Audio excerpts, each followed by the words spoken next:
అగస్త్య మహర్షి ఒక మాట అన్నారు, రామ నిజానికి రావణుడు కాదు గొప్పవాడు, ఇంద్రజిత్. ఇంద్రజిత్ అంతటి ప్రమాదకారి లోకంలో ఇంకొకడు లేడు.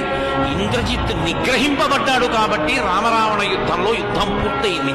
అసలు ఎంత గొప్ప యుద్ధం లక్ష్మణస్వామిది ఇంద్రజిత్తుది. ఒకసారి నాగపాశాలతో కట్టేశాడు, ఒకసారి బ్రహ్మాస్త్ర బంధనం చేయించాడు. ఇక కాని ఇంద్రజిత్ వచ్చాడా ఇక ఎవరు నిలబడరు ఆయన ముందు.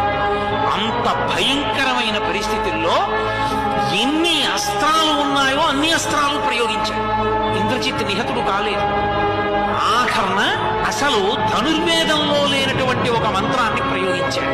మా అన్నగారి మీద ఉన్న అపవాదులు అబద్ధం, మా అన్నగారి పరమ సత్యమూర్తి అయితే ఈ ఇంద్రజిత్తు పడిపోవు కాక. అదే శ్రీరామాయణానికి మూలమంత్రం అయిపోయింది. లక్ష్మణస్వామి నోటి వెంట వచ్చిన శ్లోకం చదివి బాణం వేశాడు, కంఠం తెగిపోయి శిరస్సు కింద పడిపోయింది ఇంద్రజిత్తు.